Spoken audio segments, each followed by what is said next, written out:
I'd like to call this hearing to order.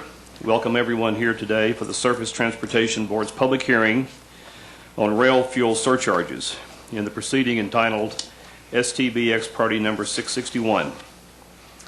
I'm pleased that today's hearing is being simultaneously video webcast and is available for viewing through the board's website. I'd like to welcome all those who are tuned in and watching over the internet, in addition to those who are here in person with us today. Vice Chairman Mulvey and I are keenly aware of the concerns that have been raised regarding the level of rail fuel surcharges, the way in which they are calculated, how they are levied, and who is or is not paying them. After considerable thought and discussion, we concluded that a public hearing could be very beneficial to provide shippers the opportunity to address the impact of these added charges and their effect on the competitiveness of rail-shipped commodities and merchandise, and to give each of the major railroads the opportunity to present accurate information about their individual surcharges. We are all painfully aware that fuel prices are at an all-time high. Today, volatility of fuel prices and supply seems to be the norm, not the exception. We all deal with it in our daily lives as we buy gasoline for our personal vehicles.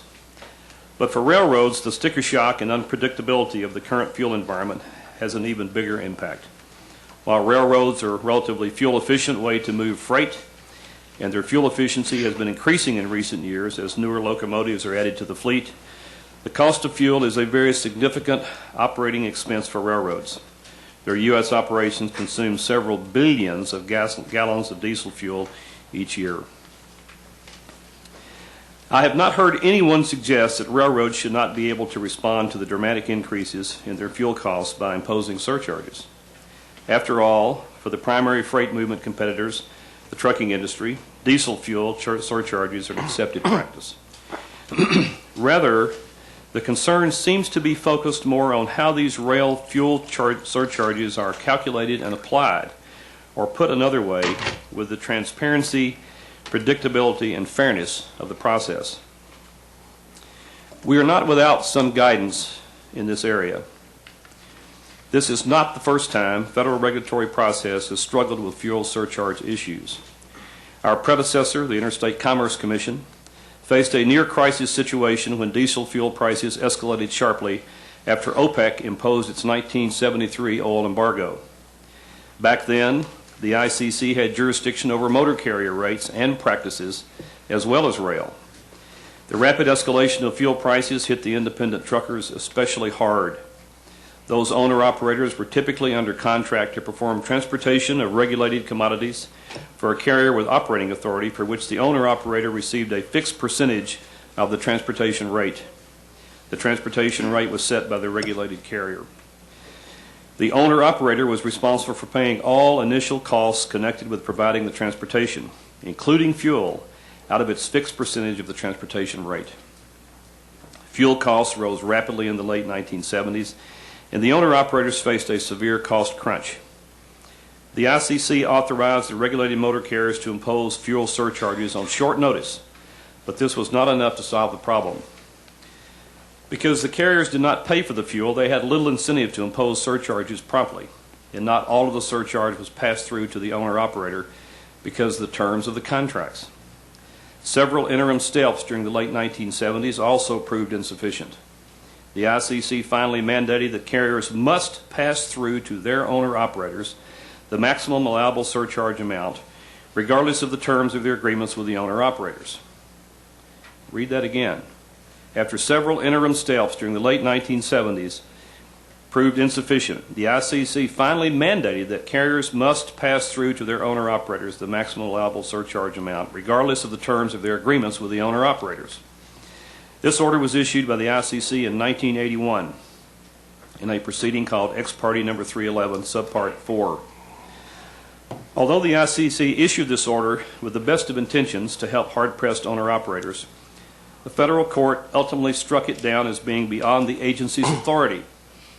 In a 1983 holding, the Fifth Circuit Court of Appeals found that the ICC had exceeded its statutory authority when it intruded so far into the specifics of how the industry could impose surcharges to recover increased fuel costs, and in effect altered the terms of the private agreements between the carriers and the owner-operators.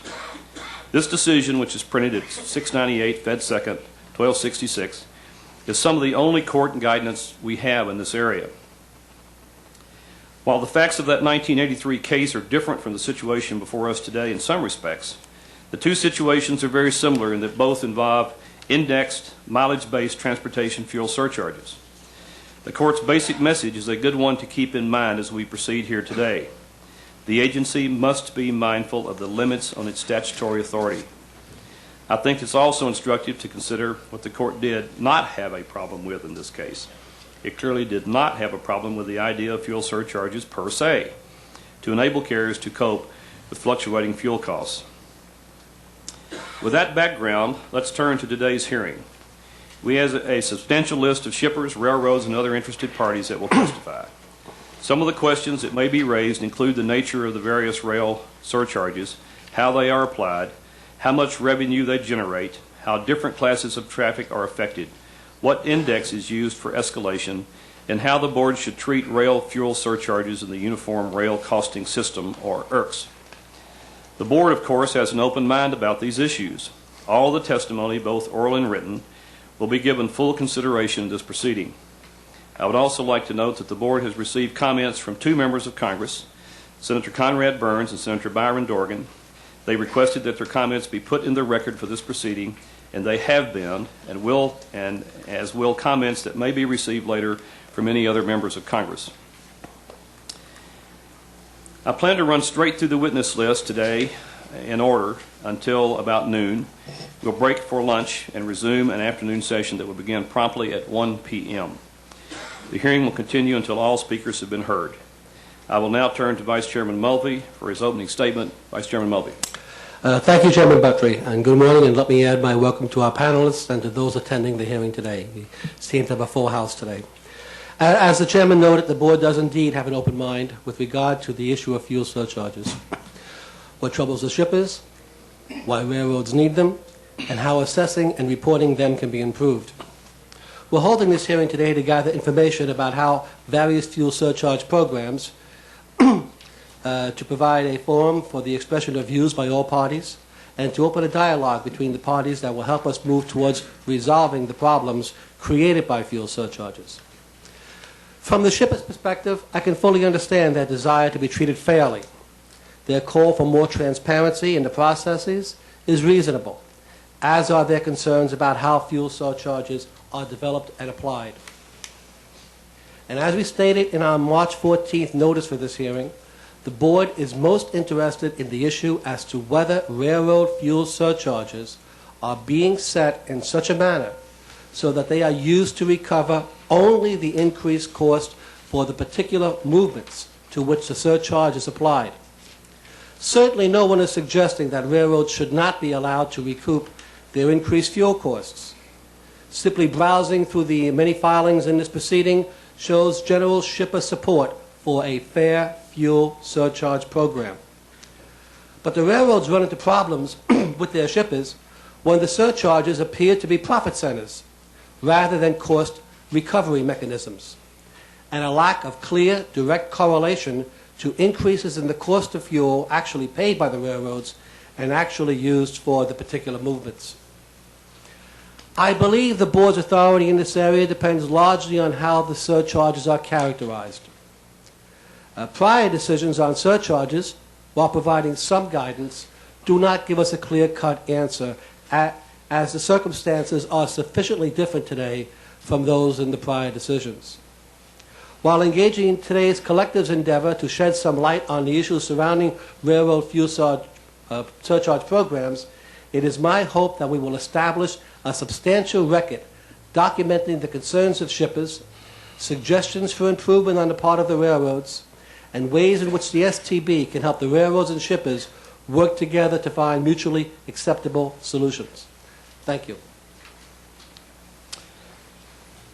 Thank you, Vice Chairman Mulvey. I believe we're ready at this point for our first witness. It's my pleasure at this time to welcome the Governor of Montana, the Honorable Brian Schweitzer, to testify. Governor Schweitzer. And if you have anybody with you that you'd like to introduce, you're certainly welcome to do that as well. Thank you very much. Mr. Chairman, Vice Chairman Mulvey, staff of the board, I'd like to thank you for the opportunity and welcome the chance to present the comments on railroad fuel surcharges in this hearing. I stand before you, I'm actually sitting down, as the governor of Montana, but also as a farm producer, a businessman, and most importantly as a citizen who's had many years of experience dealing with our railroad problems in Montana. All four of my grandparents arrived in Montana on Jim Hill's railroad. They got that ride for nothing. He put them on a homesteader's boxcar from Ellis Island, brought them out to Montana, and that was in 1909. That's the only free ride we got on the railroad. We've been paying for it ever since. Now, I could have come here with a bunch of big shot lawyers, but I see the room's full of them already, and talk to you about all the issues that only an attorney would understand. But instead, I came here personally, and I wanted to demonstrate my concern for the lack of focus and energy that past boards have shown about the continuing plight of American industry and the rising monopoly power of the railroads. I want to thank personally Chairman Buttry for his recent visits to Montana to view for himself the problems that we are faced with. With a single market dominated railroad, you, Mr. Chairman, and Vice Chairman Mulvey, and any board staff are welcome to come to Montana at my personal invitation. And I'll assure you, next time you come, there'll be some time for fishing and fooling around. We worked you pretty hard the last couple of times. Next time, you'll get a chance to do a little fishing. The state of the railroad situation in Montana can best be described as a spirit of hope and a story of survival. Montana ranks third among the states in all wheat production. Specifically, it ranks third in spring wheat production, second in durum production, and Montana also ranks third in barley production, third in lentils, third in dry edible peas, second in Austrian pea production, second in flax. Montana originated over 37 million tons of rail traffic, which ranks 17th in the nation. At the same time, Montana bridged 78 million tons of rail traffic. Our spirit of hope is buoyed by the fact that, things can't get much worse. And Montanans are tough. We'll seek and find solutions for our most vexing problems. Our story of survival is centered around the fact that this board and its predecessor, the ICC, have allowed the creation of a monopoly in Montana in a land where the goods we produce are mostly bulk commodities and the movement by rail points to points of outside of Montana. Now, Montana is dominated by a single railroad, BNSF, which controls 94% of Montana's rail system. This makes Montana number one in rail-dominated state in the country. After Montana at 94% is Delaware at 83, followed by Idaho at 80 and North Dakota at 66, South Dakota at 54. BNSF controls over 91% of the actual tonnage hauled out of Montana, 92% of the rail revenue in the state, and since 1975, Montana has seen over 1,900 miles of rail line abandoned. 1,900 miles of rail abandoned in Montana. Over 37% of our rail miles because there's no rail-to-rail competition. The distances are large, very large. To put the vastness in perspective, if one were to place one corner of Montana over Washington, D.C., the other corner would extend all the way to Chicago. Montana's top four industrial activities are agriculture, tourism, mining, and lumber. Montana's economy and wealth is thus highly dependent upon production and shipment of commodities. In order for these commodities to have high value in Montana, they must be shipped to points outside the state or country to market. It is this absolute reliance upon good, affordable, and efficient transportation that brings me here today. We hope for a better day where fairness and regulation and more rail competition will rule the land. Meanwhile, we struggle every day trying to survive under a monopoly. Here's the math. Large land area plus low population plus lack of large internal markets plus long distance from markets plus raw commodity economy equals heavy reliance on the rails. Our Montana concerns are founded on 4 points. Rail transportation is vitally important to Montana's raw commodity-based economy. Montana's rail system increasingly serves simply as a bridge for long-distance traffic. Increasing numbers of short lines and abandonments have reduced Montana shipper access to Class 1 rail service, and domination of one-class railroad continues as the #1 freight issue in Montana. Well, shippers used to take cases to the Surface Transportation Board and expecting to get fair and balanced treatment, but shippers have found that any relief at the STB haven't found any relief for a long, long time. They have instead become so discouraged by the past few years that only a very few have the funds or confidence to bring a case. Faced with the effects of railroad monopoly that were withering away, a key element of Montana's economy, Montana in 1980 filed a class action case. We pursued the McCarty Farms case for 17 years. In this case, the ICC on December 14, 1984, found that BN had market domination and that its rates were unreasonable. The administrative law judge further found that the rates were higher than 300% of the variable costs. The state of Montana spent $3.2 million. That's the bad news. The good news for all of you in this room, it was spent on lawyers. And we found that the rates were not excessive. This board ruled against the farm producers of Montana after changing the regulatory standards twice. Regulatory oversight of the railroads, or lack of it, affects everything we do in Montana every single day. Montanans bear the freight charges on commodities produced in Montana. We have no choice. You may not want to hear it, but from where we stand, this board, with its past actions and those of the former ICC, created the railroad mess in Montana, and we have done little to fix it. We didn't want a single monopoly railroad in our state. We stated that over and over again in the hearings that preceded the creation of Burlington Northern, but your predecessors made it happen, and they allowed the three major transcontinental railroads across Montana to form a single company in Burlington Northern. Montana went from 4 healthy transcontinental railroads in 1970 to 1 today that dominates the entire state. Then, when the Milwaukee Road, ICC's designated competitor for BN, failed just 9 years later, no one from this board or the ICC came out to Montana to clean up the monopoly mess that they created, and we live with it every day. I'm here to tell you that we are tired of paying more than our fair share. We in Montana are supportive of fair treatment of all rail shippers. We're tired of being abused by poor service. We're tired of having a monopoly railroad service, only rail lines that they want to service and not the railroads important to the citizens of Montana.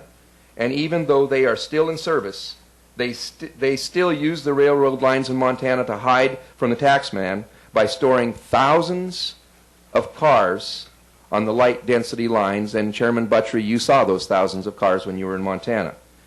They are unable to service the customers on those blocked lines and later use this lack of service as grounds for abandonment, and you saw that at Big Sandy, where we had cars lined up from Big Sandy nearly to Havre, and now we're trying to abandon that line. Chairman Buttrey, in his last visit to my state, saw this firsthand and heard directly from the people of Montana about their struggles with the railroad. I realize that you at the board will see in these remarks areas that are not germane to the proceedings at hand. But you also have to realize that it's not every day that a governor gets a chance to talk to you. And so I thought I might share a few other things with you. The fuel surcharge issue is a perfect example of what has gone awry with the monopoly railroads. In Montana, we pay some of the highest freight rates in the nation regardless of distance. Why? Well, Chairman Buttrey heard why when he came out to Montana. Every one of those farmers that pay these rates, they know why. It's lack of rail-to-rail competition. In Montana, the car shortages start early and last longer. Why? Lack of rail competition. When BNSF and UP introduced the concept of fuel surcharges several years ago, they based their fuel surcharges on rate levels.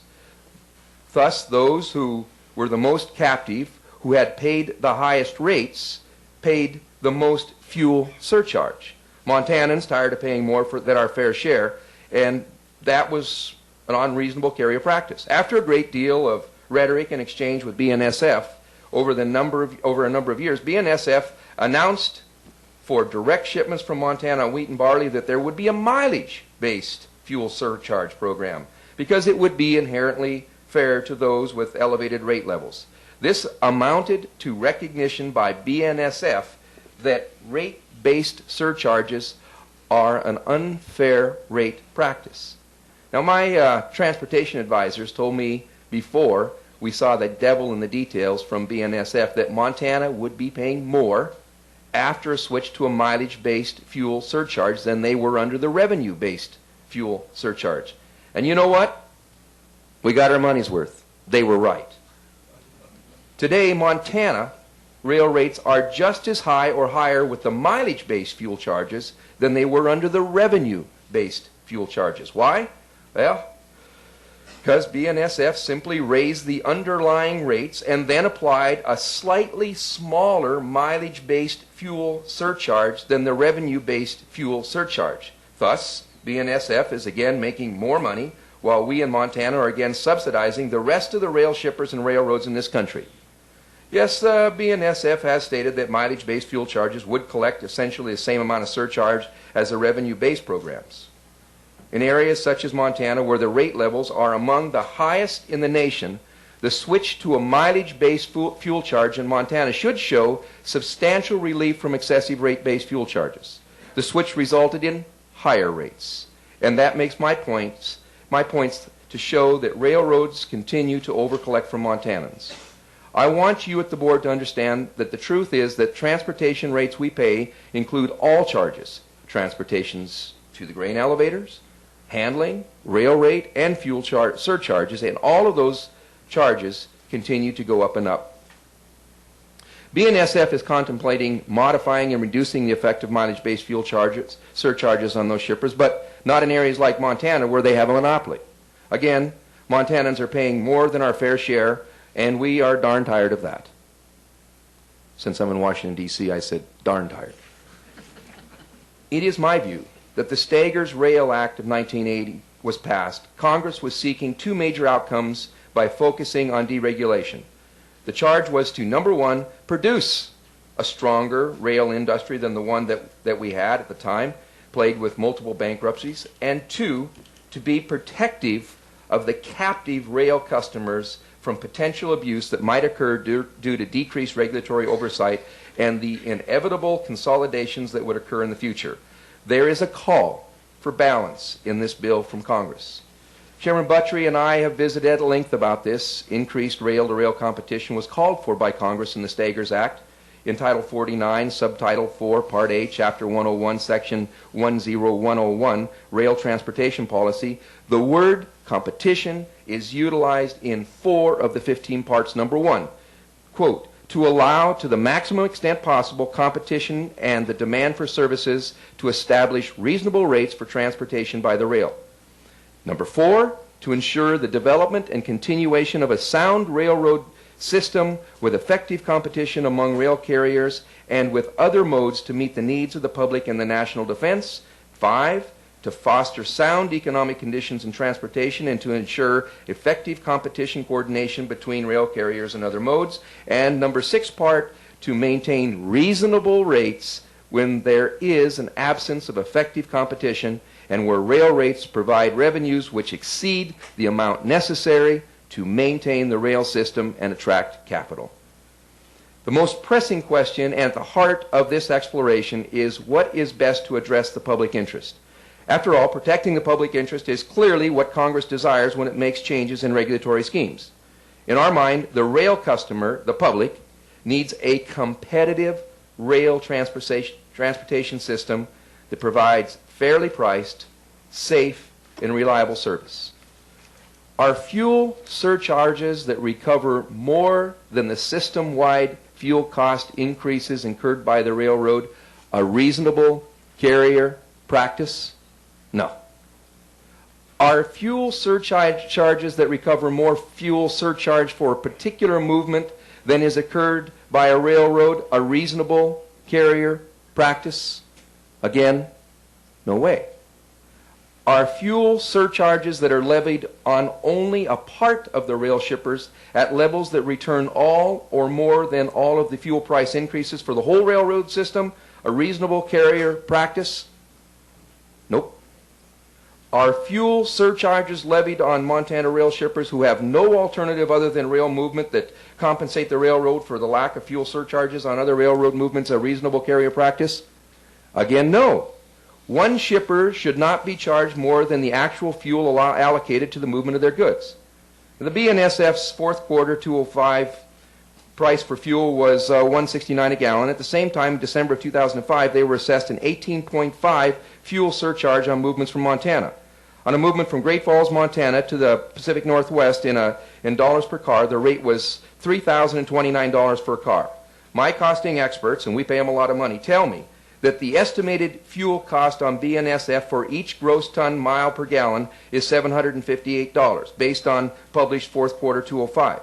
So, for an 882-mile haul, the estimated fuel cost would be about $315.60. Yet, the BNSF was collecting an 18.5% fuel surcharge based upon a rate of $560.36, which is a surcharge revenue fuel ratio of 1.78.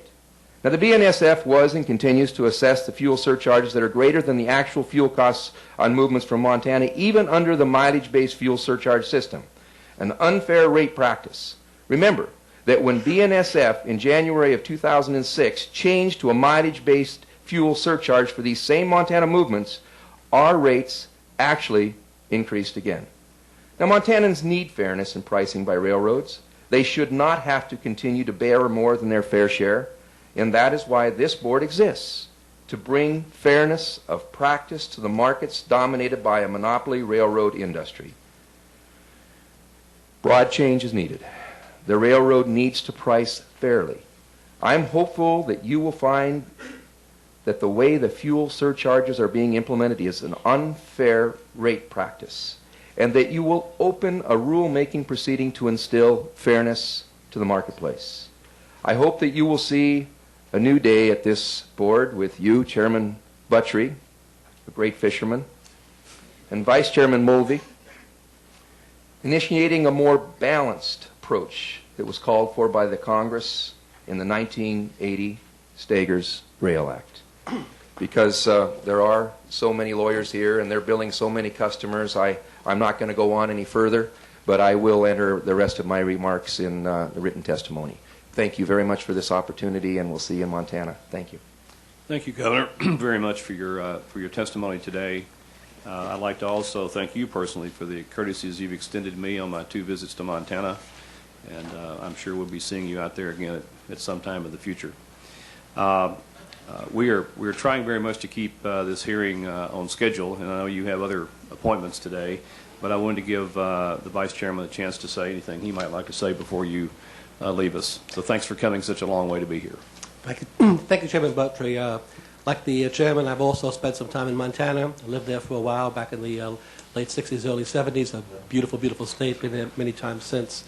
I'm not one of the lawyers in the room. I'm an economist. And as an economist, I believe heartily in competition. My whole career has been spent promoting competition and trying to see what we could do to offset the evils of barriers to entry and monopoly. And I feel the same way about the railroad industry in this country. We need to make sure this competition prevails, or where competition does not prevail, the shippers are treated fairly. Both Chairman Buttrey and I are dedicated to the proposition that we are responsible for balancing the interests of shippers with the needs of the railroads for an adequate return. And we are looking at the way the board does things and the way in which we approach our analyses to make that process as fair as possible, and to make sure that shippers receive justice before the board when justice is needed. So with that, I thank you for your testimony, sir, and have a safe trip back to Montana. Thank you. I'd like to now call the first shipper panel, as identified as Panel 2A in the notice of this hearing. Speaking will be representatives of the Wheat and Barley Commission, the North Dakota Grain Dealers Association, National Grain and Feed Association, the Fertilizer Institute, Transportation Elevator and Grain Merchants Association, and Ag Processing. We'd like to welcome our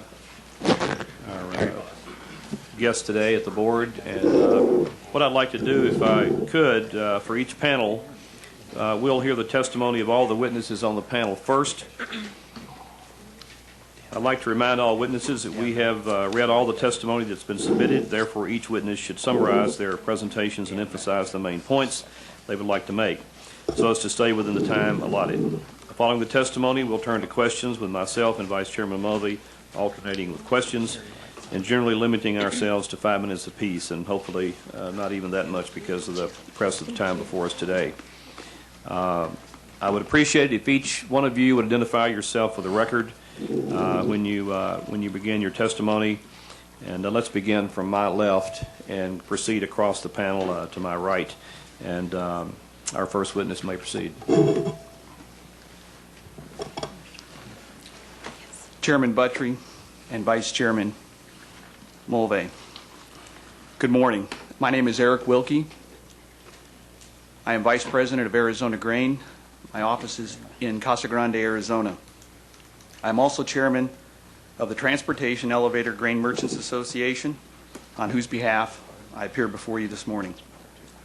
TEGMA is a North American trade association that brings together global grain companies, domestic shippers and receivers, railroads, port, storage houses, inspection agencies, and others involved in the shipment of North American grain to customers all over the world. TEGMA's mix of membership provides a unique perspective on grain handling and transportation. I want to thank you for hosting this hearing. Our position is TEGMA does not dispute the right of U.S. rail carriers to utilize a fuel surcharge to offset an unexpected rise in fuel costs. However, fuel surcharges should not become profit centers for rail carriers. TEGMA comes to this hearing to ask the STB to encourage the uniformity and fairness in the application of fuel surcharges. TEGMA has worked to develop a market-based solution that will allow shippers to better manage their fuel price exposure. At issue is the disparity, the wide disparity of methods used to assess fuel surcharges. In April 2005, to be proactive on this, TEGMA held a fuel surcharge workshop in Kansas City, Missouri. Every Class I railroad was invited. Initially, many accepted. However, antitrust concerns kept them from attending. We believe the Surface Transportation Board can play an important role in having that discussion amongst those parties. We as attendees developed a proposal for an over-the-counter instrument to hedge the financial risk associated with changes in fuel prices and fuel price volatility. We have shared this proposal with the industry, with the Class I railroads, and included it in our testimony in the hearing held last fall on the Staggers Act. TEGMA believes if U.S. rail carriers adopted a mileage-based surcharge formula and used a common price index, and not to be prescriptive, but some examples might be the NYMEX heating oil or the National U.S. Average on-highway diesel fuel price index, we believe an effective, economically priced hedge for rail fuel surcharges could be built. TEGMA encourages the STB to use its position and its power to promote the uniformity among the Class I rail carriers of fuel surcharge programs, and to facilitate discussions with the Class I railroads and others concerned to avoid the antitrust question. This way, a market-based solution could be developed and applied to this difficult issue. I know for myself, in a company that I work with, grain is priced to customers, dairies, feed yards, feed mills, export customers, not on a 1-month basis, which we have some idea of what those fuel surcharges would be 1 month out, but on a 3, a 6, 12-month, or possibly even longer period. And these fuel surcharges, not knowing them ahead of time and not having any way to effectively, in a price-efficient way, hedge that risk out creates great risk. Any company such as mine that has taken the bet on what fuel prices would do in the last 2 years has made a pretty dangerous bet, and one that probably wasn't very economically based. So therefore, we would thank you for the time to present this thought and this idea. We think it is one part of the fuel surcharge question and a reasonably market-based solution to solving it. Chairman Buttry, Vice Chairman Mulvey, we thank you for holding this important hearing. Thank you. Thank you, Chairman Buttry. Thank you, Chairman Buttry and Vice Chairman Mulvey. My name is Terry Voss. I'm Senior Vice President of Ag Processing, headquartered in Omaha, Nebraska. We've already submitted a written statement, so I'll be brief with this. First off, I need to mention that I'm a member of the Rail Shipper Transportation Advisory Council, the STB, as well as the National Grain Car Council. The remarks I make today and in my statement are those of our company, our membership, and not of those two committees. In fact, in our meetings, you have advised us that we cannot talk about anything active in front of the board, and specifically the fuel surcharge. Our company is owned by 211 grain cooperatives located throughout the Midwest. We've talked to a lot of them. They've called us, and they've encouraged us to participate in this hearing on their behalf. AGP operates 14 soybean processing, refining, ethanol, soy diesel plants, as well as several grain elevators. 100% of our shipments are subject to fuel surcharges. AGP has no problem with fuel surcharges, with the concept. As long as it's there to recover the spikes and the swings in the prices. It should be a cost-based mechanism, however. I'll give you an example. We have a fuel surcharge. We have a freight shipment that moves from the Midwest to California, from Iowa to California, soybean meal. The railroad car rate's $3,975 a car. The private car rate is $438 less, or $3,537 a car. The reason that is the railroad nets that out. They normally pay a mileage allowance for furnishing the car. This time they just net it out and we get the reduction of the mileage to the freight rate. The issue is that $438 difference in the freight rate is also in the fuel surcharge. On a 13.5% fuel surcharge in May and or 15% in June, we pay $59 a car more on a railroad-owned car than we do on an AGP car.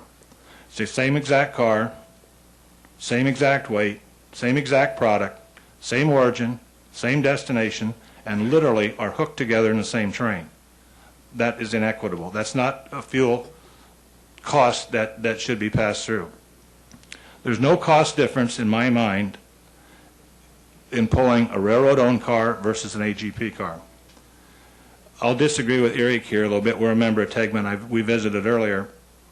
AGP does not support the retail fuel highway diesel or the West Texas Intermediate crude as an index or a benchmark.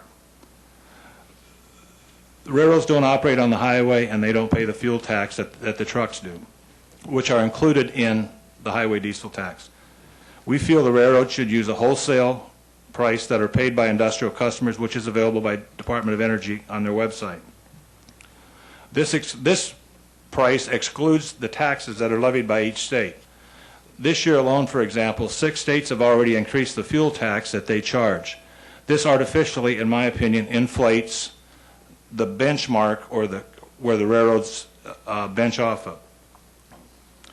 This number, however, is still part of their calculation when they figure their fuel surcharges. We don't think the freight rate, as I said, is applied to we don't believe the fuel surcharge, as applied to the freight rate, has any relationship to the fuel cost itself. Fuel surcharges have a very significant impact on our company and our ability to market. As our costs increase, our availability to compete decreases. In fact, today we are losing soy business to South America and Brazil. BNSF came out with a mileage-based fuel surcharge, as the governor said earlier. We support that concept. I think they're on track, no pun intended, but I think they are a little bit wrong in their methodology on how they figure the cents per mile allowance. I also question why coal is 22 cents per mile and agricultural products are 50% more, or 33 cents per mile, on a fuel surcharge from that. The carriers do provide you with the R1 reports annually, and we've looked at those. We had a cost consultant look at those, and it seems like the fuel surcharges are quite high. We expect fuel charges to continue as long as, and they should be, I guess, as long as they're tied to the recovery of the fuel, of the shipment cost itself, in effect when the rate was established. It would be our preference to be stated in miles, which can easily be achieved. All the railroads have those in those computers. If the railroads don't adopt this soon voluntarily, we would ask that the board do something and maybe implement a proceeding. Thank you. Thank you, sir. Good morning, Chairman Buttery, Vice Chairman Mulvey. My name is Dan Mack. I'm Vice President of Transportation for CHS Incorporated, located in St. Paul, Minnesota. I'm here today, however, representing the National Grain and Feed Association, for which I serve as Chairman of the Rail Shipper Receiver Committee. We commend the STB for conducting this hearing. As you are aware, NGFA, Knit League, the Fertilizer Institute, and Forest Products Association of Canada sponsored a study of fuel surcharges in late 2004 and engaged in discussions with 6 of the largest North America Class 1 carriers in 2005 regarding our collective concerns with fuel surcharges. Our efforts to first work directly with carriers was partly at the urging of the STB for railroads and their customers to seek private sector solutions. Some carriers were responsive to this private sector initiative and made modifications in 2005 and 2006. Other carriers have resisted refinements that might improve formula accuracy and equity. More than 1 year has elapsed since we began those discussions. Therefore, this hearing is timely. In its announcement of this proceeding, the STB raised the issue of whether rail fuel surcharges are part of the rail rate or could be considered an unreasonable practice.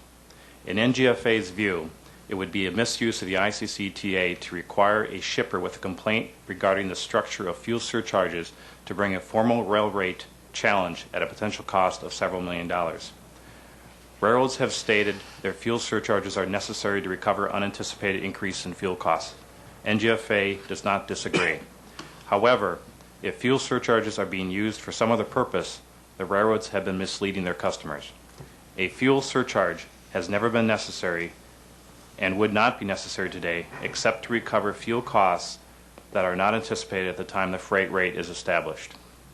If a railroad uses fuel surcharges for some other purpose, it is an unreasonable practice. Fuel surcharges have been described by carriers as hardship measures designed to recover unanticipated costs. As such, they do not fit into the mold of the type of railroad rates intended to be subject to only limited regulatory oversight, applicable to market-oriented rates. NGFA believes that the board not only has authority under its unreasonable practice jurisdiction to require carriers to be more transparent with fuel surcharge practices, but also to regulate the manner in which fuel surcharges are calculated.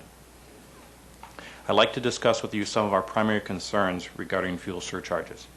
First, we agree that railroads have the right to recover unanticipated increased fuel expenses, provided such surcharges are reasonably related to the increase in market fuel expenses that have occurred after the railroad's freight rates were published.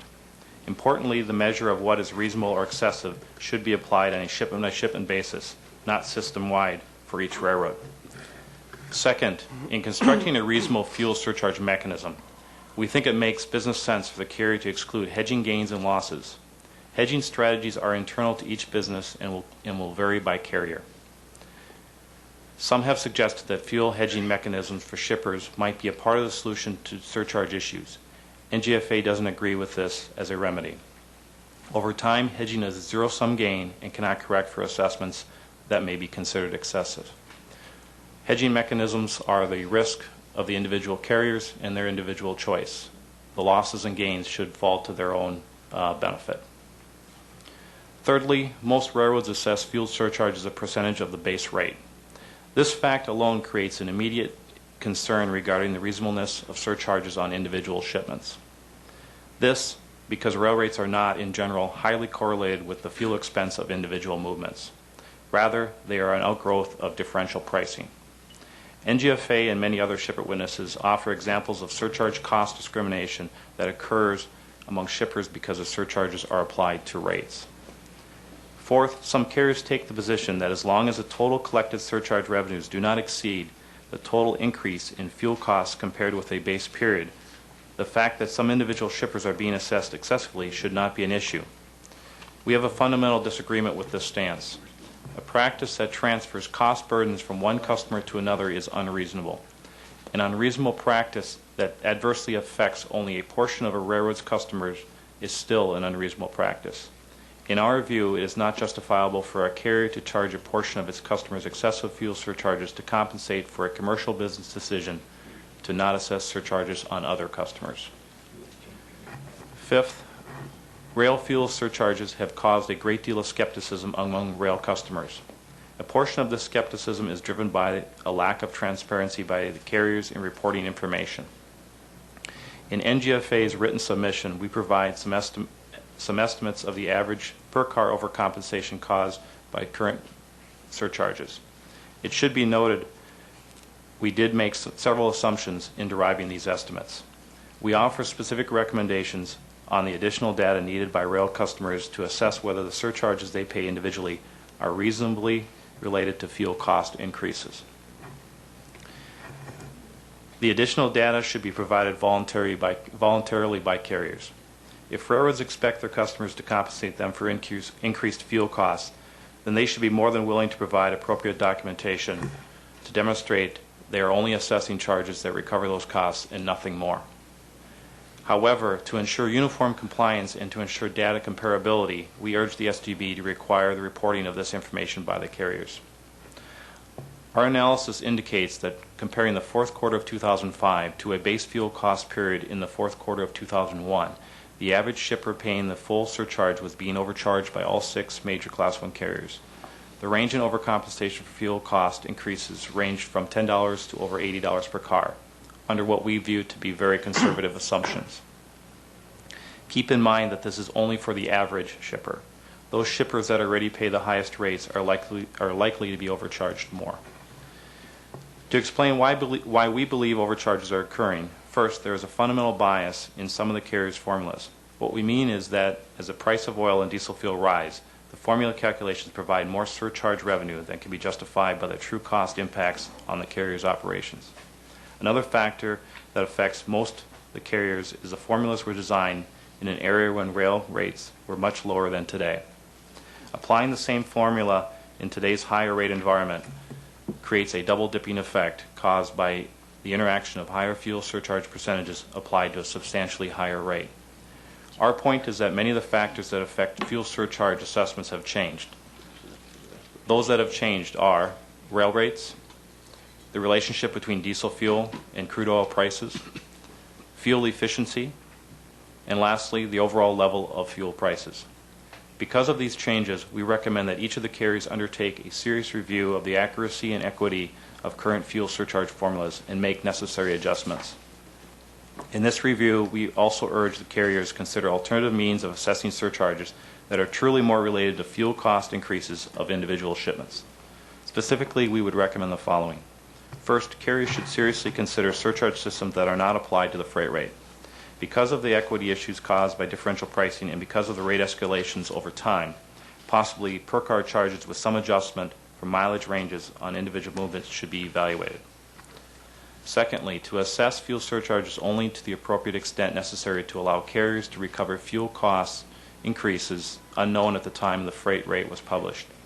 Third, if surcharge formulas continue to be applied to rates, railroads need to undertake more frequent review and adjustment to the formula to avoid the double dipping of multiplying higher fuel surcharges to a higher rate. Lastly, if surcharge formulas continue to be applied to rates, raise the base fuel price at which surcharges begin. This so as to lower the surcharge percentage. This will tend to reduce the inequities of applying the surcharge percentage to differential rate structures. If the carriers choose to not make voluntary corrections to their programs within a reasonable time frame, we urge the STB to issue guidelines and parameters to carriers on an acceptable methodology for assessing fuel surcharges. National Grain and Feed appreciates the opportunity to speak before you today. Thank you very much. Mr. Strege. Thank you. Good morning, Mr. Chairman and Vice Chairman, staff and fellow testifiers and all those in the room. My name is Steve Strege. I'm here on behalf of the North Dakota Grain Dealers Association. And we are a trade association of country grain elevators in North Dakota and a few in bordering states. We receive grain from farmers, clean it, segregate it by qualities, and ship it to both domestic users and export ports. Fuel surcharges raise overall transportation costs. This impacts grain elevators and the price they can pay to farmers for their grain. The unpredictability of fuel surcharges creates a problem for grain elevators offering forward price contracts with farmers. Rural communities are affected when less is received for agricultural production in the area. Increased costs can detract from the competitiveness of our grain on the world market. fuel surcharges have many ripple effects. We too thank you for holding this hearing and for focusing on the right question, whether railroad fuel surcharges actually reflect the increased fuel cost on the shipments being assessed. Mr. Strag, excuse me just a moment. Is his microphone on? I'm concerned about... We're having trouble hearing in the back. Okay. I want to make sure that not only the people in the room can hear, but the people on the webcast can hear as well, and I was a little concerned about that. You may have... Is that better? You may have fans back at home that want to hear what you have to say. Okay. Oh, they're cheering right now, I'm sure. They probably cheered more for Dan, though. We aren't here today to talk about whether railroads collect enough in total fuel surcharges system-wide to cover their increased fuel costs system-wide. At the other extreme, I don't think anyone is asking that railroads calculate a unique surcharge for each shipment, although they may have the data to do just that. Our primary message to you today is that railroad fuel surcharges be reasonably cost-based. You will hear much evidence that they aren't. Railroads unilaterally impose these charges. Rail customers are forced to pay because they have no effective alternative means of transportation. The broad interest in this hearing testifies to the concern and the economic pain suffered. I've read several of the shipper statements.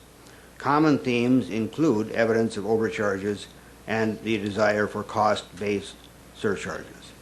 We think it is time for the STB to take a closer look and to effect more positive change. It is time for railroads to get surcharges in line with actual increased cost. Because BNSF is the larger carrier in my region, and because it had the higher fuel surcharge over most of the past couple of years, it has drawn the most attention in the Northern Plains.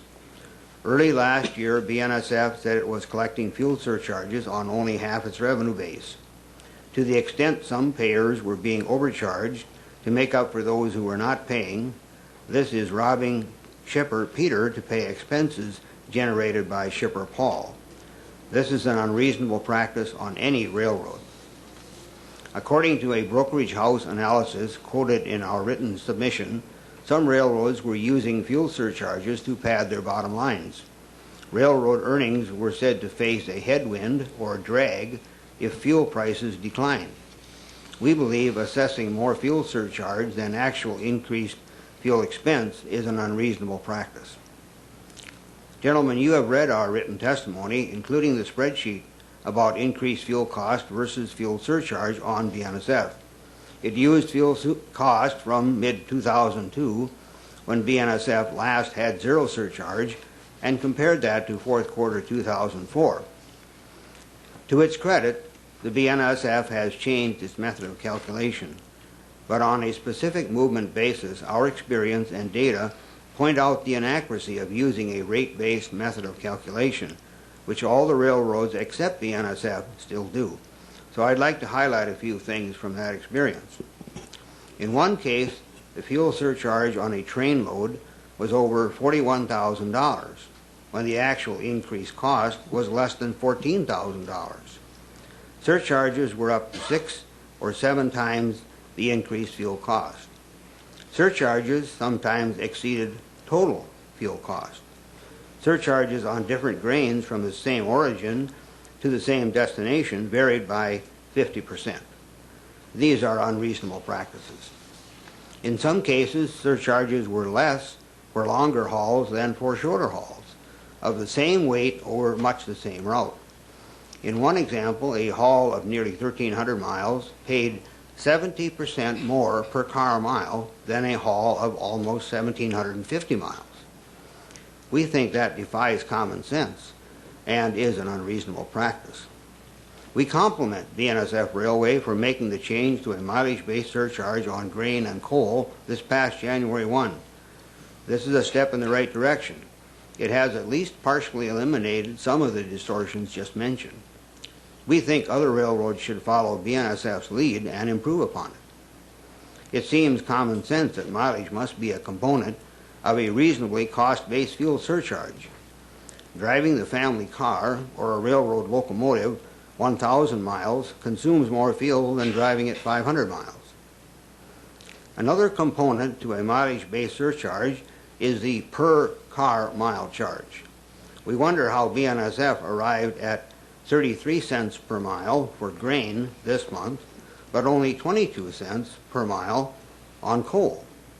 This isn't to say that coal should be increased, but rail customer confidence is shaken by a process that yields such variable results. The railroads feed crude oil price or highway diesel price in one end of a black box, and out the other end comes their fuel surcharge. We need transparency in this process so rail customers know they are paying what is necessary and no more. While we applaud the BNSF lead in switching to mileage-based is not an end-all. It must be accompanied by an accurate per-mile charge. I'm told that short lines and regional railroads operating in my state get none of the fuel surcharge collected by the major carriers. Clearly, these smaller railroads have additional fuel expense. The welfare of these smaller railroads in this regard is of interest to us and should be to the board. Railroad fuel surcharges are a big deal by anyone's measure. According to its own financial reports, over 57% of BN's total fuel cost in 2005 was covered by fuel surcharge. It has been about 2 years, since fuel surcharges took off in a steady upward climb. With the recent run-up in crude oil prices, fuel surcharges on all railroads will become even more of an issue. Some of that may be justifiable, some of it probably not. It is time for the board to exert its influence and authority on the railroads on behalf of rail customers to inject equity into this situation. Our association believes that several principles should apply to railroad fuel surcharges. Our short list, similar to what Mr. Mack just said, assessing fuel surcharges is justified only if the railroad is not recovering its increased fuel cost through some other mechanism such as rate increases or the rail cost adjustment factor. Surcharges should cover the increased cost of fuel on the shipments to which they are applied. They should be cost-based. Basing a fuel charge on the rate is not an accurate reflection of true increased cost and penalizes captive shippers more than others. Rail customers who pay fuel surcharges should pay for only their own use. They shouldn't have to make up the shortfall for rail customers who don't pay. If surcharges are necessary, then it seems like short lines and regional railroads should get their fair share. Rail customers are entitled to know how their fuel surcharges are being calculated and if they are equitable. Open the black box. One of our members contacted me last week with the thought that where fuel surcharges have been very excessive, there should be a rebate back to the payers. This is something the STB might want to consider. Thank you, Mr. Chairman and Vice Chairman Mulvey, for the opportunity, and I will try to answer any questions that you might have. Thank you, Mr. Strege. Mr. Whiteside. Mr. Chairman, I'm going to pull this up. Mr. Chairman and Vice President Mulvey, thank you and the staff. I appreciate the opportunity here to address you. I represent a number of wheat commissions and barley commissions, including the Montana Wheat and Barley Committee, Colorado Wheat Administrative Committee, Idaho Barley, Idaho Wheat, Nebraska Wheat Board, the Oklahoma Wheat, South Dakota Wheat Commission, the Texas Wheat Producers, and Washington Wheat, as well as the National Association of Wheat Growers. The reason I go through the list is that I'm going to cover a very large area, and the concerns are virtually the same. I totaled up the number of minutes today, and it's going to be about 320 minutes, so I'm going to go very quickly. We have presented a written statement, and I just want to cover a couple of points because I'm honored to be on this panel. This is like a panel of friends. We've worked together, most of us, on a number of occasions. The Wheat Commission, or the wheat and barley producers, recognize that the railroads need to recover unanticipated increases in fuel. We have no quarrel with the concept. We think if the methodology is fair and equitable to all rail customers and collections are not exceeding recovery of charges for changes in fuel, then we think it's a reasonable practice. Fuel surcharges need to be cost-based. You've heard that all down the panel. And they need to be based upon the fuel expended for individual movements. The current process has 4 basic flaws. The current rail fuel surcharge program is collecting from less than the full universe of customers. You've heard that coming down the line. Rail customers less than the full universe that are being assessed fuel surcharges are being charged surcharges that are greater than the incremental increase in the fuel costs incurred by the railroads for that particular movement. Number 3, some of the rail customers are being charged fuel surcharges based upon rate levels, and some are being charged based upon mileage formulas, which creates a differing level of fuel surcharge burdens on different rail customers. And number 4, the methodologies for attaining the fuel surcharge information leads to uncertainty in the calculating of the correct fuel surcharge assessment, what Mr. Strege calls the black box. Our calculations, we all have them, have shown that the fuel surcharge to fuel cost ratios using fourth quarter number 05 run about 25 to 40% higher than actual costs. Clearly, we're being assessed incremental fuel costs associated with the actual movements that lead us to a conclusion that there is an over-collection process going on when they're collecting 40% more in fuel surcharge than the entire allocated fuel cost of the movement. We think that any future methodology prescribed by this board must be readily ascertainable, fairly applied and predictable. You'll have some witnesses later in the day that will talk about transparency all day. I think it's important that we recognize that the board has, in our opinion, ample authority, and their authority is broad enough to examine and correct this fuel surcharge program. Railroads have tried to sell their fuel surcharge programs as necessary to recover unanticipated increases in fuel costs for the shipments to which the surcharges are applied. Clearly, as Dan Mack has said, if the fuel surcharges are being used for over-collection or additional profit, the railroads probably have been misleading their customers. When a freight rate is established, it has a built-in fuel cost. A fuel surcharge is supposed to collect that over and above what's in the rate. And it's what was not anticipated at the time of the freight rate that the freight rate was published. To the extent that the railroad uses a fuel surcharge for some purpose other than that, it becomes an additional profit center, and that clearly is unreasonable practice. Summary. The Wheat and Barley Commission want to thank the board for the opportunity to present these comments to the board. The opportunity to present comments on this issue provides needed forum to examine the legitimacy of the fuel surcharge assessments as being practiced by the nation's railroads. We who shoulder the burden of the assessment look forward to the future board action on this issue through the promulgation of rules that will bring fairness to the fuel surcharge assessment process. We also hope, as the governor just spoke of, that this hearing signifies a dawning of a new era at this board that will continue through hearing processes like these to shine its light on rail practice and rail customer issues, and will be the source of promulgated change. And I thank you. Thank you, sir. Chairman Buttry, Vice Chairman Mulvey. My name is Judy Gillies. I am the Director of Transportation for the J.R. Simplot Company's Agribusiness Group. We are headquartered in Idaho, where the fishing is great, by the way, Chairman Buttry. The Agribusiness Group of Simplot is a Western-based manufacturer of agriculture fertilizers. These fertilizers are distributed domestically to growers for use on crops such as grains, rice, potatoes, vegetables, and fruits. Simplot Company is also a member of the Fertilizer Institute, or TFI.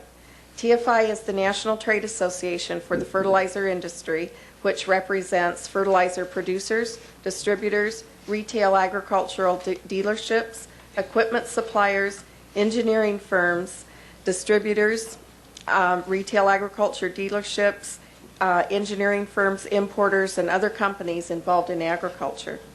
Many TFI members use rail transportation and have a strong interest in the fuel surcharge methodologies applied by the rail industry.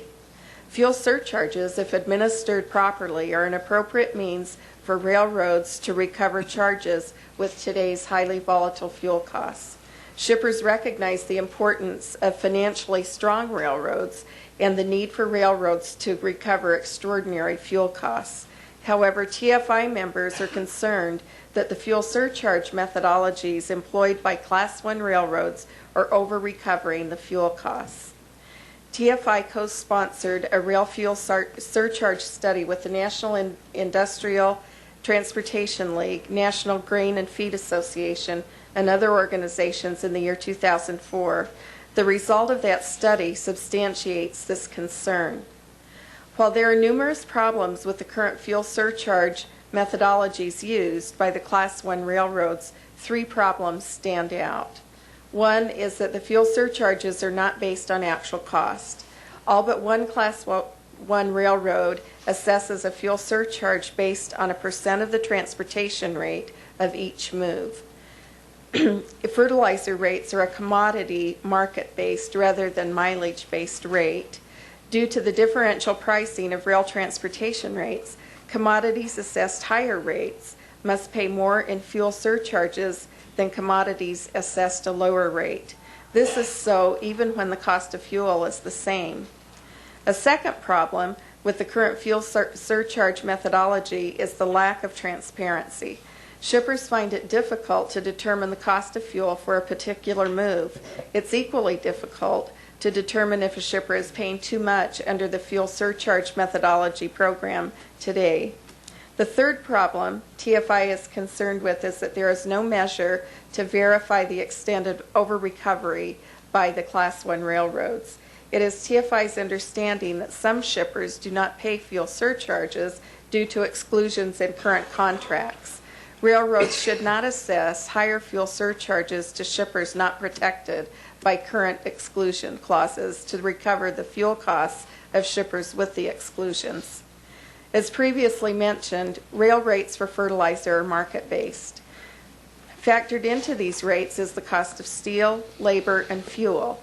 Fuel surcharges are calculated as a percentage of that rate, which itself already contains a fuel component. Fuel surcharge assessments are charged monthly. This swing in rail rates makes planning and pricing difficult for each fertilizer season. For example, if fuel surcharge changes from 10% to 13%, that difference on a $45 per ton rate is $1.35 a ton. When multiplied by the millions of tons of fertilizer shipped on the railroads each year, the impact to our industry is significant. Passing on the fuel surcharges to American farmers is a difficult, if not impossible, task.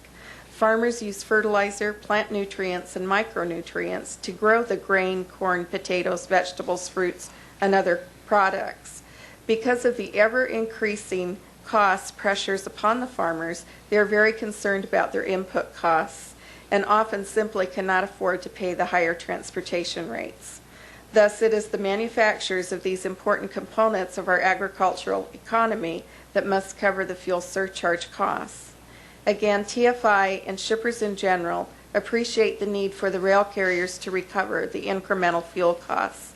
However, we request that the methodologies used to assess fuel surcharges be based upon the cost of fuel used for a particular move. Additionally, we ask the board to require full disclosure of fuel costs to the shippers. Thank you for your consideration in this most important matter. Thank you very much for all of your comments this morning. We appreciate you being mindful of our time schedule. I'd like to change the order just a little bit if we could. I'm going to ask the Vice Chairman if he has any questions of this panel. Normally the Chairman goes first, but I'm going to offer that to the Vice Chairman. Thank you, Chairman Buttrey. I'll start out. First of all, I'll make one comment to Mr. Wilkie. I found your proposal for an over-the-counter instrument that would allow shippers to hedge the financial risk associated with fuel increases commendable. It's one thing to complain about the practices of railroads, but quite another thing to develop a market-based solution to the problem for yourself. And while we have a mountain of testimony complaining about practices, yours was one of the few that came up with a concrete resolution or a concrete approach to the problem. So I thank you for that. A couple of people mentioned the difference between the rate for grain, the rate for coal by BNSF, even though it's all mileage based, and that the grain rate was 33 cents a car mile and the coal rate 22 cents a car mile. Could that be attributed to differences in density or to differences in the terrain that grain and coal normally travel over? Mr. Voss, you mentioned it. And I don't know exactly how they figure it. The density, basically, if you run a hopper train of grain or soybean meal or something like that, you got 286,000 pounds gross on the rail. You're going to have the same thing in coal. So I think if you're pulling a 100-car train of coal or a 100-car train of grain, I don't know that it makes a lot of difference as far as weight pull. Coefficient drag, I don't know. I'm not an engineer. I don't know how that works, but the terrain, I don't know. I don't know that it'd be 50% difference in terrain. 50% seems like a lot. It does to me. Okay. Mrs. Strachey, you also mentioned it. Any thoughts on that? I think Terry hit it right on the nose that the weight is the same generally, or pretty close to the same. Now some of the coal cars are aluminum, and so the return trip would be lighter, although the gross weight of the shipment would be approximately the same. Terrain might vary, but any railroad movement is going to encounter some hills and valleys and some flat plains, and as you said, Mr. Mulvey, 50% difference is quite a bit. We'd be glad if we could, just drop down to the coal rate. Mr. Voss, you mentioned you polled your membership in your testimony, and I was wondering if you and your members would be amenable to sharing more detailed information that came out of that survey? I would submit it. I don't have it available. I mean, I've got some notes available, but I would submit it for the record if you want it. Thank you very much. I appreciate that. Do you want it for the record then? Yes, please. Okay. Thank you. I have another question. Doug, do you want to start? Go ahead. Okay. Mr. Mack, your association urges the STB to issue guidelines and parameters to carriers on acceptable methodologies for assessing fuel surcharges.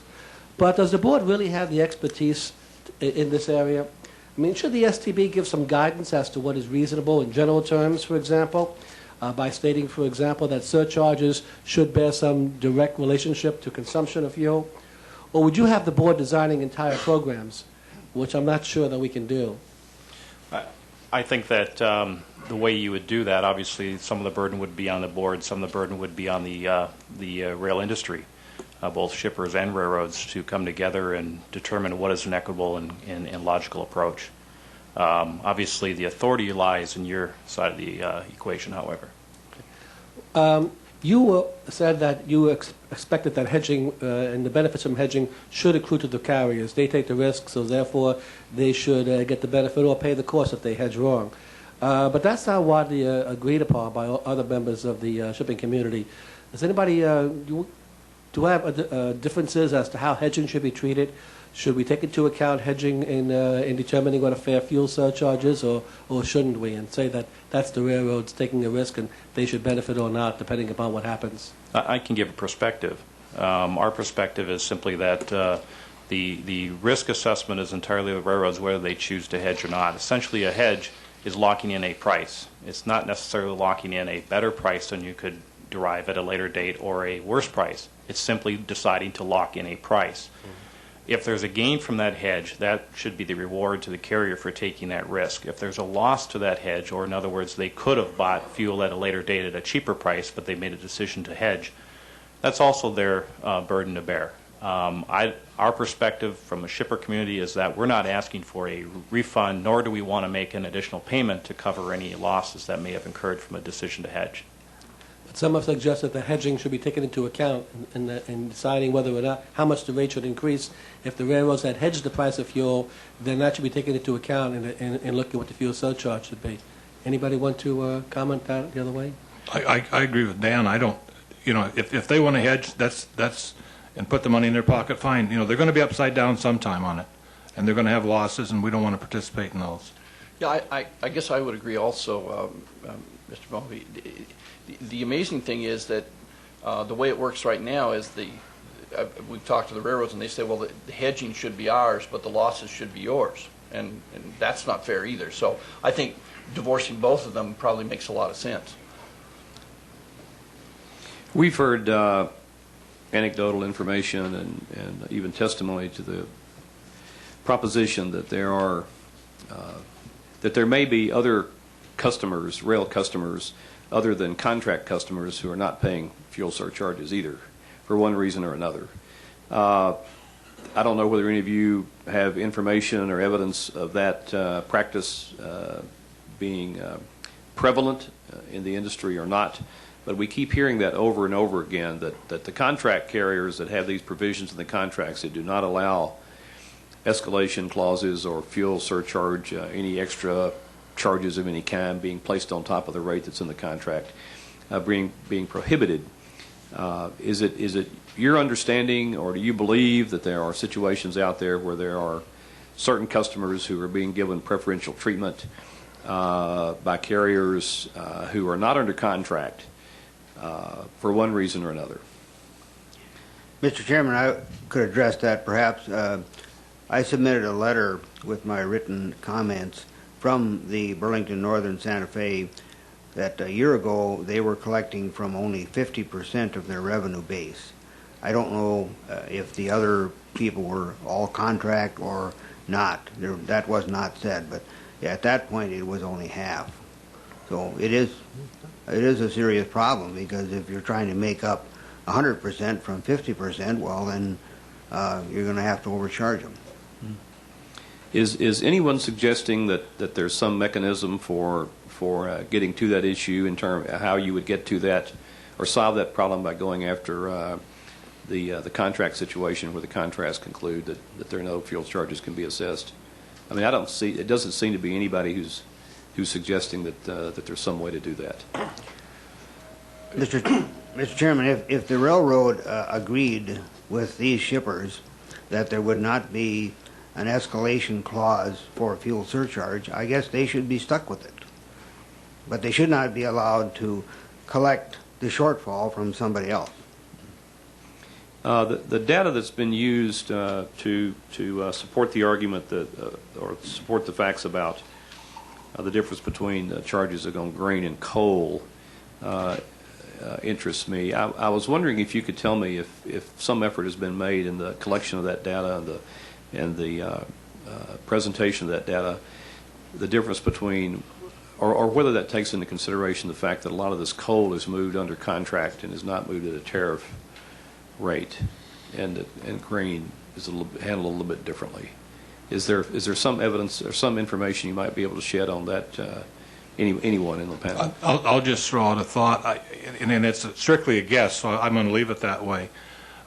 If the fuel surcharge was in contract, I don't think they would publish it on their website every month. I think it would be hidden in the contract or in a contractual agreement between the shipper and the railroad.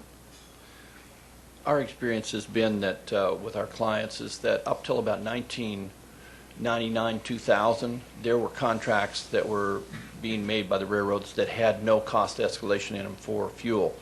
Right after that, we started seeing RCAF. Well, before that, there were a small percentage of RCAF. Then the full RCAF was being applied in the contracts after that. And then generally, the last couple of years, they've been being ALF2 plus fuel.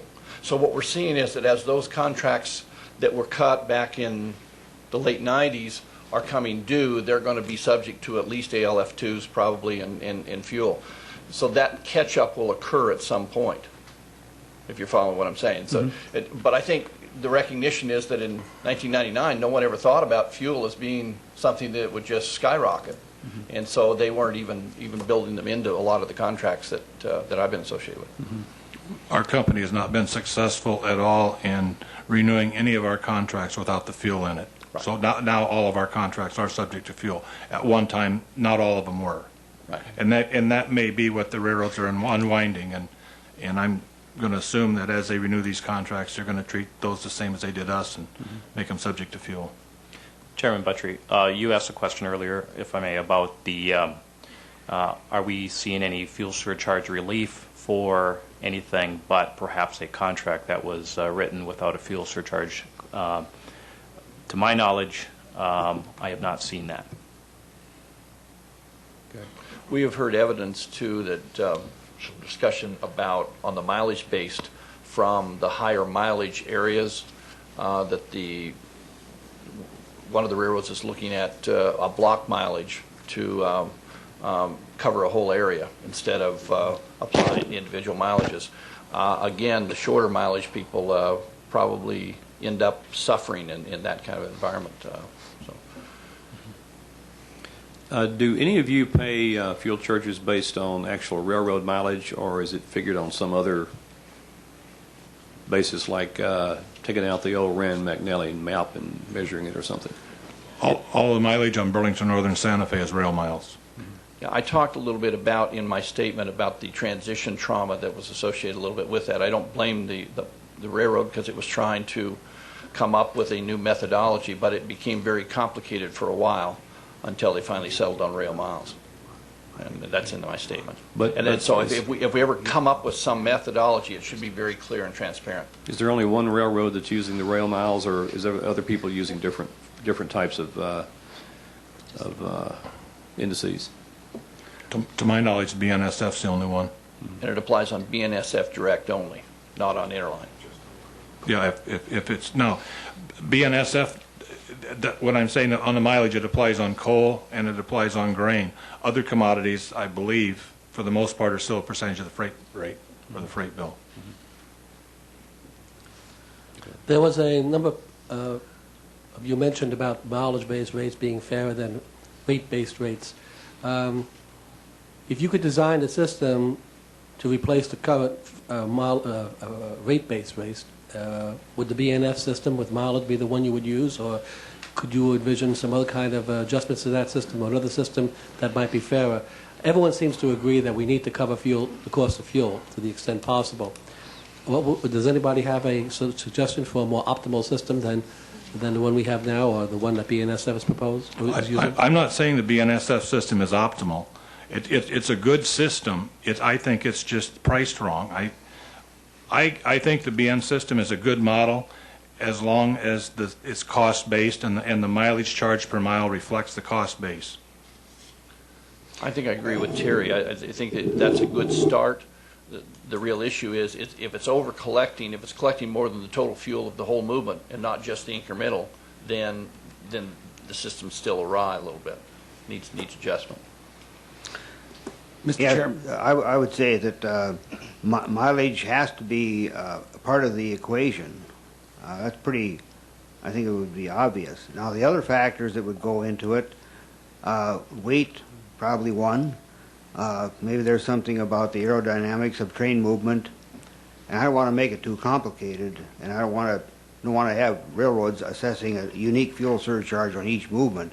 But those are some of the factors, but we know that miles has to be one of them, and it's a matter of getting that multiplier, that per mile charge correct, and letting the shippers know how they arrived at that. Open the black box so that people can see what's going on, so that we can be assured that it is recovering fuel cost, increased fuel cost only, and not being used for some other means, for other goal. Would it be more difficult for assessing such a charge on a merchandise-type train rather than a unit train of coal or grain? It would be more difficult to parcel out all the individual commodities and all the individual goods that are on a merchandise train and assessing a charge for each one of those. Well, I think go ahead. I would say Burlington Northern Santa Fe today, it applies on all their ag products, and whether it's soybean oil or ethanol or whatever it might be. Single carloads that run in manifest trains today. All agricultural products are subject to that mileage already, so I think that model may be in place. I also want to make a comment, I guess, on the mileage surcharge, if I may, and I think it's more conducive of a more greater reflection of cost. It should be noted, though, that administratively it is a little more burdensome than in a rate base, so that's some disadvantages. And also, certainly in the transition period, when you shift from a percentage to mileage, there are some market distortions that do occur that do change the economics of commodity values from one market to another. Okay. There seems to be, and I'd like to get this on the record, there seems to be agreement on this panel at least. It may not be on other panels, but certainly on this panel, that that some type of nationwide indexing system would be preferable to what we have now. Is that an accurate statement? And if it's not, I'd like to know why it's not. Yes. It is accurate. It's accurate. On this panel, at least on this Yes. panel. Okay. Do you have any further questions? No, I think so. We want to thank you very much for coming today. We appreciate your testimony. It'll go on the record, obviously. Thank you. And we'll get prepared for the next panel. Oh, okay. I'd like to call the second shipper panel identified as Panel 2B in the notice of the hearing. Speaking will be representatives of the Alliance of Automobile Manufacturers, Daimler Chrysler, Ameren Energy Fuels and Services, Western Coal Traffic League, Energy Corporation, and the AES Corporation.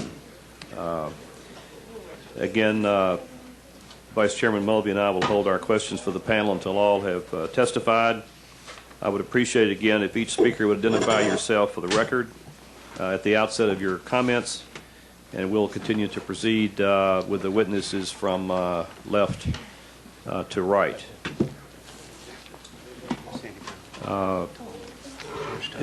It's also apparent that there are some witnesses who are appearing here who are wearing a little bit different hats than they sometimes do, and we'd like to have for the record. Some people have already commented on this, but we'd like to have for the record, if you're representing someone other than what we have here, we'd certainly like to know that for the record.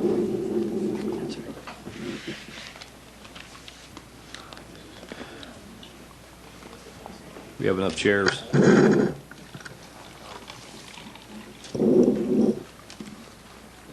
I'd like to encourage all of you to speak, get as close to the microphone as you can to accommodate people who are trying to listen in the audience, and also people who are trying to listen over the internet.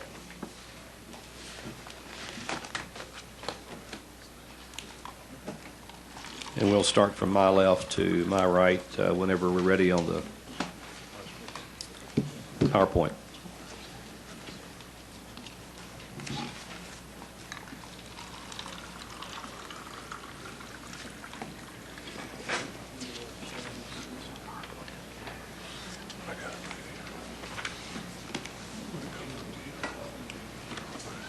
I'll get started while we're loading PowerPoint. Please proceed. Chairman Buttry, Vice Chairman Mulvey, my name is Peter Foll, and I'm with the law firm of Slover and Loftus. Accompanying me here today is Tom Crowley, President of L.E. Peabody and Associates, an economic consulting firm.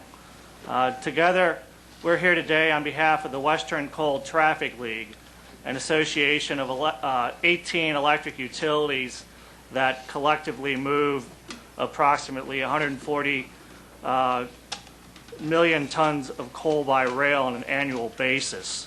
Mr. Crowley and I appear today to summarize our written submission and to answer your questions. I'll start and then I'll turn to Mr. Crowley, who will summarize the economic analysis he conducted for the League.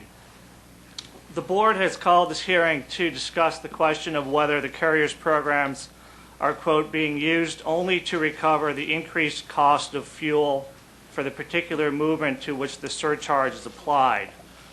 The answer to this question is clearly no. As Mr. Crowley will attest to in a few minutes, for an average Western coal haul, both UP and BN collect significantly more in fuel surcharges than the change in their fuel costs, to the tune of between 53 cents per ton and 95 cents per ton for an average coal move.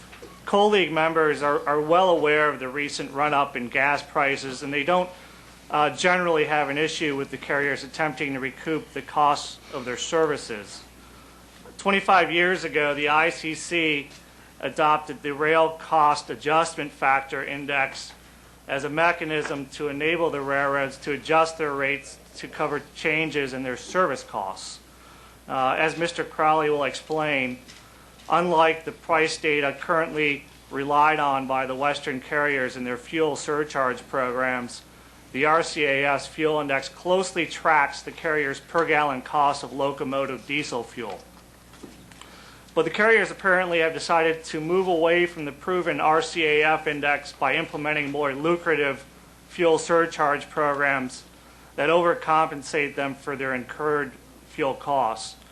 And this is on top of the well-publicized general rate increases they have been able to sustain on their coal customers in the last few years. And these programs are indeed lucrative. Under the Western carriers programs, 22% surcharges have been applied on the line haul rate per ton of coal. UP and BNSF alone collected $2.1 billion in fuel surcharges in 2005. And as applied on a single average Western coal haul, surcharges are approximately $30,000.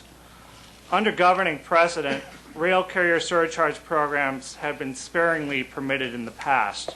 Those programs were authorized to address unexpected and precipitous increases in prices that were verified by the carriers, but they were only for limited periods, typically lasting for no longer than 1 year. The carriers' current programs fail this test as well. The carriers are now implementing fuel surcharges across the board on all common carrier traffic on a long-term basis. The carriers will likely argue that they have instituted their programs in an attempt to rationally deal with the fuel price increases. However, under governing precedent, when evaluating the reasonableness of railroad practices, the question to be considered is not whether the practice can be described as rational from the railroad's perspective, but instead whether the practice is reasonable as applied. The problem with the railroad's programs is they are not reasonably applied today.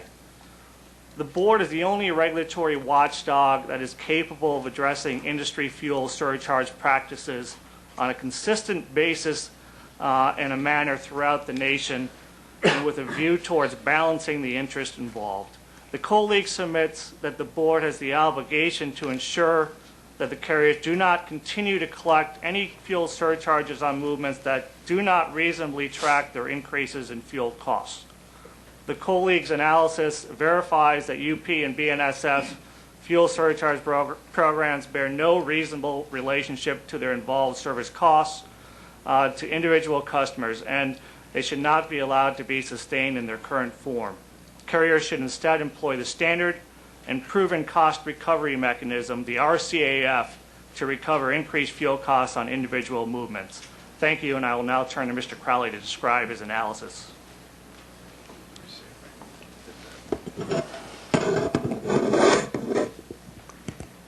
Good morning, Chairman Buttrey and Vice Chairman Mulvey. I was asked to evaluate two issues related to fuel cost, and particularly I was asked to evaluate BNSF and UP. The chart on the screen summarizes the results of our evaluation of the fuel surcharge program and whether or not it recovers the incremental cost of higher fuel prices. The matrix on the left is in dollars per ton, and going across the bottom, we see the two different BNSF fuel surcharges. One's a percentage, which is the first one on the left. The one in the middle is BNSF's mileage fuel surcharge, and the one on the right is UP's fuel surcharge. The analysis that we performed first evaluated the average move for coal. We calculated the average rate for both BN and UP, and then we calculated the average fuel surcharge from the beginning of the fuel surcharge program through 2005. This represents that change in that time period. We did the same analysis for BNSF's and UP's fuel cost, again using the average characteristics of an average coal train. The results of our finding, first for the cost, the incremental change in the fuel cost experienced by BN, as you see on this chart, is 53 cents a ton. That would be the same for both fuel surcharges. For the Union Pacific, the change in their fuel costs were $1.02 per ton. The green line reflects the application of the fuel surcharge for coal for both of these carriers.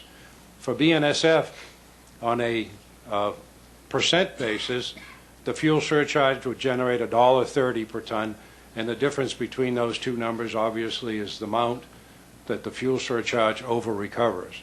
For the mileage fuel surcharge, the fuel surcharge revenue is $1.48 per ton, and again, considerably greater than the cost or the incremental cost associated with fuel. For the Union Pacific, the numbers are the fuel surcharge generated $1.58 per ton, and the incremental change in fuel cost for the Union Pacific resulted in $1.02 per ton. Both of these carriers are over-recovering their fuel cost increases, their incremental fuel cost increases. The second page of this exhibit, no, go back, are the numbers and the values and the sources that support the three columns on the previous graph. Okay. The second question I was asked to address is whether or not the fuel index portion of the RCAF accurately tracks the fuel cost changes. What this chart shows you is the change in the RCAF fuel index, that portion of the total RCAF that is fuel, that would be the blue line, and what we're measuring is the cumulative percent change from 1Q04, which is when BN began its fuel surcharge program, and tracks it through the end of 2005. The purple line, or the chartreuse line, or whatever you want to call that color, represents the change in BNSF's fuel price per gallon. And you can see over these same two time periods that the RCAF fuel index actually increases faster than the change in BNSF's fuel price per gallon. The next chart is a similar analysis, except we have substituted the Union Pacific for the Burlington Northern and moved the beginning of the analysis back to 1Q03, which is the time period when the Union Pacific began their fuel surcharge program. And you can see a similar result to what we saw on the previous chart. On a cumulative basis from 1Q03 through the end of 2005, the RCAF fuel index actually increased faster than the change in UP's fuel price per gallon. The next chart, or the last page, are the numbers that support the numbers that were plotted on the previous two graphs. Thank you.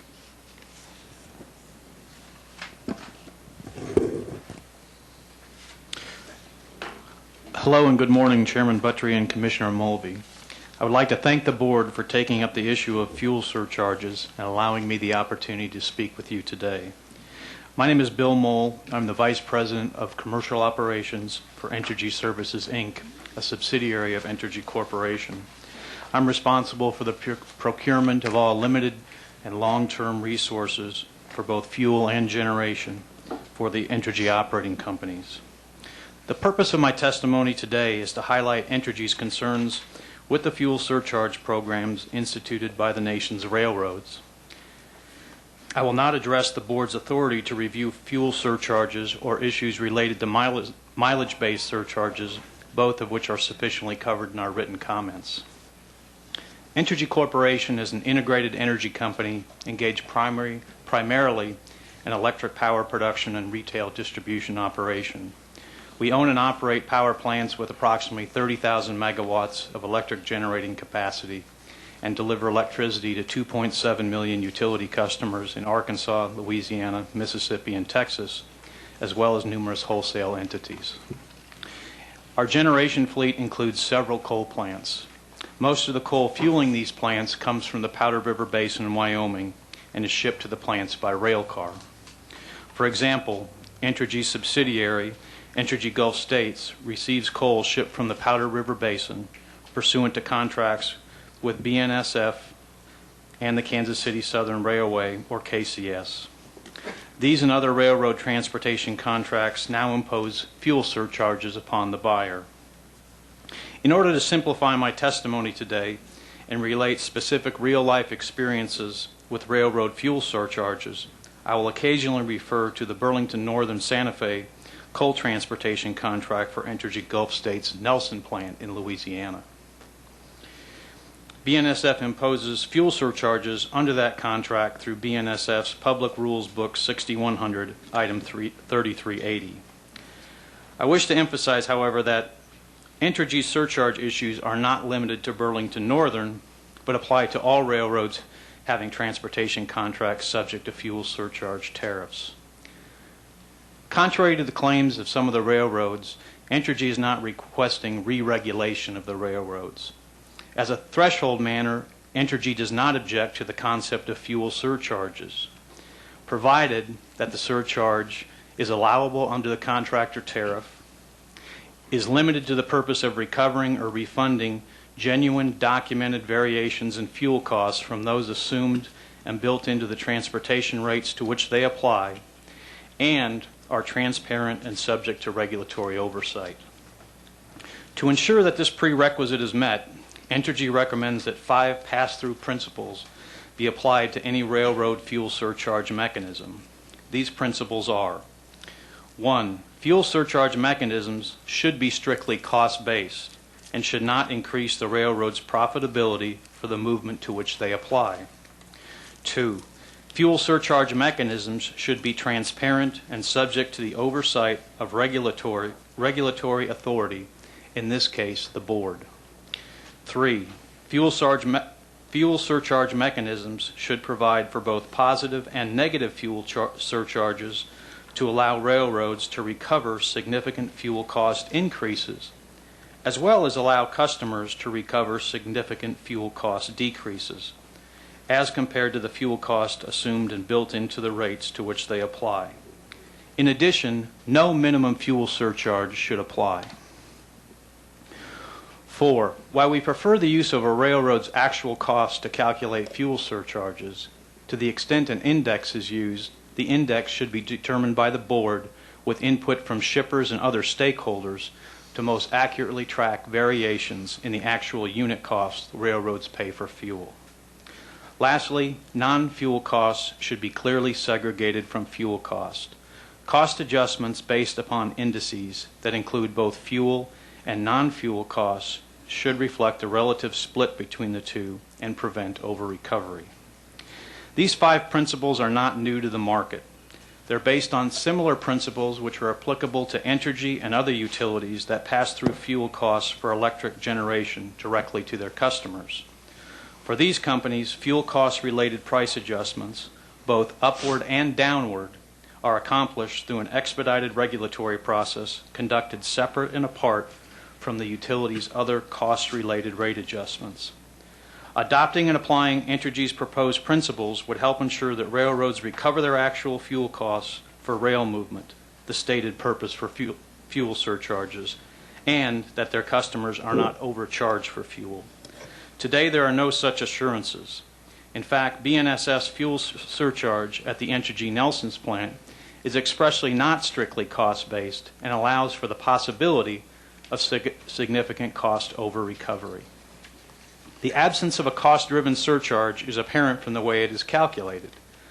The fuel surcharge is determined by taking a pricing variable and multiplying it by the base rate, which includes market components entirely unconnected to the railroad's fuel expense.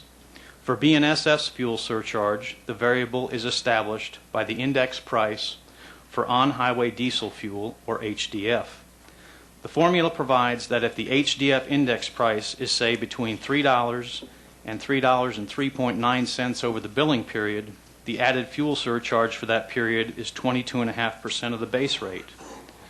On its face, a fuel surcharge determined by reference to a base rate incorporating market rates is simply not cost-based.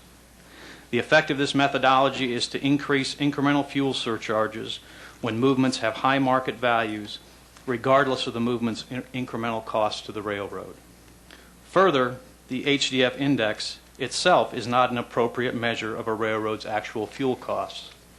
It lacks the necessary nexus to BNSF's actual incremental fuel costs to serve as an appropriate proxy for use in the calculation of the fuel surcharge. The HDF index price is essentially the average retail price paid at truck stops and service stations for diesel fuel. But BNSF is able to buy its fuel in bulk at wholesale, not retail prices, and without certain taxes. These and other differences introduced a level of unacceptable variability in the fluctuations between the HDF pricing index and BNSF's actual incremental fuel costs. To illustrate the disconnect between incremental fuel cost recovery and actual fuel costs, consider this. According to BNSF's investor reports, BNSF's average cost for diesel fuel in the third quarter rose by 14.4% from 2003 to 2004. In contrast, the average HDF index price over the same period increased by 25.3%. Under BNSF's fuel surcharge, BNSF shippers would have been forced to pay on an incremental basis almost double the increase BNSF actually incurred for its diesel fuel costs. The structural flaws caused by the failure to have surcharges track actual fuel costs can lead to absurd results. Under the BNSF formula, for instance, fuel cost recovery can increase even when incremental fuel costs have not changed. A hypothetical illustrates this point. Let's assume a multi-year transportation agreement with the BNSF fuel surcharge and an initial base rate of $10 a ton tied to an index adjustment. If at the beginning of the contract term the fuel surcharge rate is 20% of the base rate, the fuel surcharge adder would be $2 a ton with an all-in rate of $12 a ton.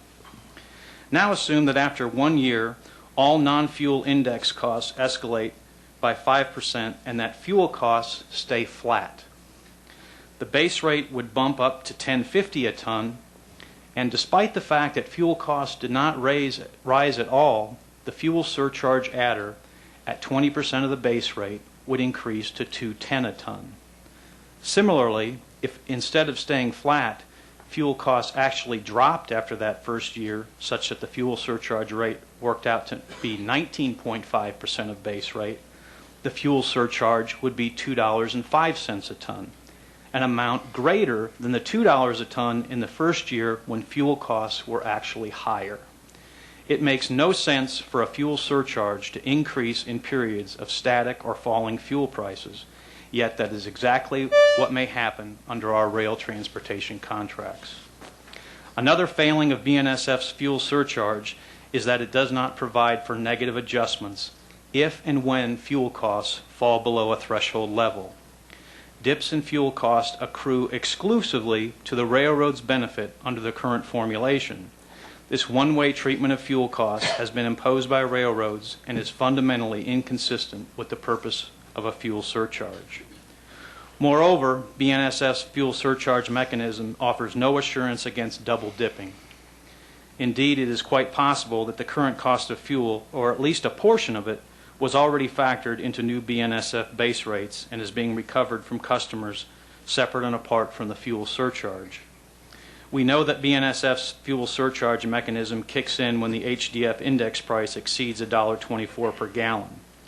Yet, the HDF index price has not been below that level for 4 years since March of 2002. The current base rates may include a cost that reflects all or some of this rise. Similarly, there's no guarantee that fuel cost increases captured by index adjustments and base rates are backed out of the BNSF fuel surcharge. In fact, we expect the opposite to be true. Regrettably, we are unable to be more informed about the specifics of fuel cost recovery. This information is in the hands of the railroads. Customers have no ability to review or audit in any meaningful way the recovery of fuel cost in railroad surcharges and base rates to ensure they are receiving fair and just treatment. Thus, board oversight in this area is vital. And again, I appreciate the opportunity to be able to present this to you today. Thank you. Thank you very much, sir. Good morning, Chairman Buttry, Vice Chairman Mulvey. My name is Thomas Wilcox. I'm with the law firm of Troutman Sanders, and I'm here on behalf of the AES Corporation. You need to get a little closer to the microphone, or you need to make sure it's on. That's Seems good. to be on. Again, I'm here on behalf of the AES Corporation. I'm accompanied by Mr. Roger Prescott, who's Executive Vice President of L.E. Peabody and Associates. Just to the extent the board has technical questions about AES's written submission. And I'm also accompanied by Mr. Mark Michael, the AES Corporation, who is in the audience today. My testimony will again summarize the written comments submitted by AES on April 27th in this proceeding. The AES Corporation is a holding company with headquarters in Arlington, Virginia. It is a global power company with subsidiaries throughout the world. AES, through its subsidiaries, operates 20 electric generating facilities in the United States, 9 of which are coal-fired generating stations located in Oklahoma, New York, Indiana, and Connecticut. These facilities burn approximately 12 million tons of coal per year, and it's delivered in single line as well as joint line service by BNSF Railway Company, the Norfolk Southern Railway Company, CSX, and the Kansas City Southern, as well as short lines in some instances. BNSF, NS, and CSX assess AES fuel surcharges in addition to the base railroad rates. These fuel surcharges have been established in public pricing circulars and tariffs, but they apply to the contract service that is supplied by the railroads. AES echoes the consensus we've heard so far, and I think you'll continue to hear that the railroads should fully recover the cost of diesel fuel needed to provide service to the AES facilities. However, as discussed in the written comments in more detail, AES is convinced that the current fuel surcharges imposed by the Class 1 railroads, although represented as a means to recover spikes in diesel fuel costs, in fact substantially overcompensate the railroads for their fuel costs, are in effect an increase in the overall rate for transportation. The fuel surcharges have been imposed in addition to significant base rate increases as AES's rail transportation contracts have come up for renewal in the past several years. In some cases, the combination of a double-digit rate increase and a tariff fuel surcharge mechanism has resulted in the overall cost of transportation to certain facilities increasing 35% in the first month of a new contract. Acceptance of the tariff fuel surcharge was presented on a take-it-or-leave-it basis, non-negotiable. All efforts by AES to modify or reduce the impact of the surcharge during contract negotiations were rejected. Plants have to have coal, so the only alternative for AES's plants that are captive to a single railroad was to take service under even higher common carrier rates and pay an even higher fuel surcharge, because the fuel surcharge is based on rates, and then incur the considerable cost and significant uncertainty of a coal rate reasonableness case. Faced with this alternative, AES essentially bit the bullet and has executed new contracts that accept the tariff fuel surcharges. So while AES applauds the board for holding this hearing, AES echoes the comments that you've heard from others already, that this proceeding highlights the need for increased competition in the rail industry and for the promulgation of fair rate setting standards. Stated another way, the ability of the Class 1 railroads to force AES and other coal shippers to accept tariff fuel surcharges that substantially over-recover the fuel costs for the movement into a new contract is a strong indication that there is insufficient competition in the rail industry today and insufficient regulatory constraints to prevent individual railroads from abusing their market power. Again, AES does not object to the railroads serving AES facilities recovering spikes in their fuel costs associated with a particular movement via a surcharge. However, AES believes the board should establish certain parameters. First, there should be no fuel surcharge allowed when the rail cost adjustment factor is used to adjust the rate. The board's predecessor determined long ago that fuel surcharges, in addition to the RCAF, are inappropriate in a double count of fuel costs. If the railroads have a question of whether the RCAF is adequately recovering their fuel costs, they are free to ask the board to modify the RCAF procedures to fix the problem they believe they have identified.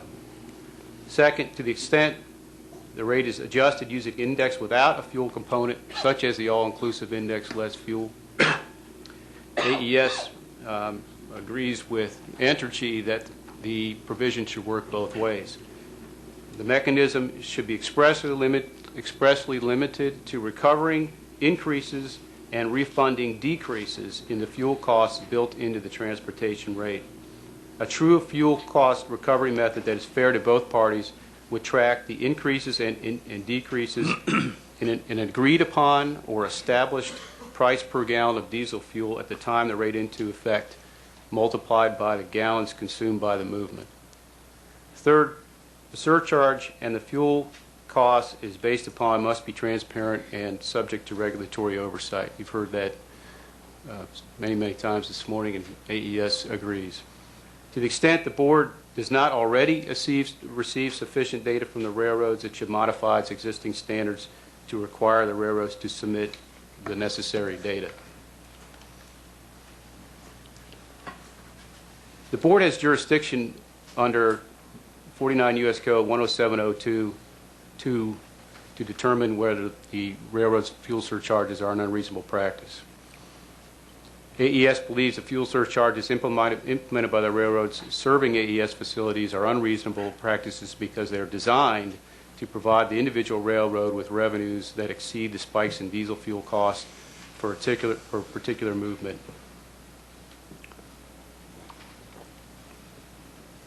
AES's written comments set out in detail some of the reasons for why the surcharges do not track costs. Some of them you've heard already from other speakers, so I'll just summarize the points that AES raises, which are very similar. Each railroad employs a surcharge mechanism that multiplies the transportation rate by a percentage derived from the diesel price index. Conceptually, because the mechanisms apply a multiplier to the transportation rate, they do not measure the actual fuel cost for the particular movement. Accordingly, the amount assessed ostensibly for fuel cost recovery bears no relation to the amount of fuel being consumed for the movement. AES also agrees that the WTI and HDF price indexes are not representative of what the railroads actually pay for fuel. And the written comments include examples of how fuel hedging and volume discount purchasing of fuel by the railroads is commonplace. The methods also do not measure actual fuel costs because they do not factor in distance. Accordingly, a shipper with a shorter routing, as you've heard already this morning, the higher rate will pay more for fuel cost recovery than a shipper with a longer haul but a lower rate. BNSF's attempt at a mileage-based surcharge is in part a result of BNSF's admission that a percentage of revenue surcharge creates disparities between the surcharge and the actual incremental fuel cost. The formulas are also not based on current fuel prices. They're based on index fuel price levels that have long since been exceeded and are not representative of the current cost of fuel as the railroads factor into new rates. It must be presumed that some or all of the individuals' railroads' current cost of fuel was factored into the significant base transportation rate increases for AES's facilities. Any representation by a particular railroad to the contrary should be critically analyzed by the board. Not raising the index threshold of the surcharge to reflect more current fuel prices built into the transportation rates results in the phenomena that was discussed by Mr. Mole, that you could have a current cost of fuel built into the new rate in a contract. Fuel costs would stay flat, yet a surcharge would be assessed.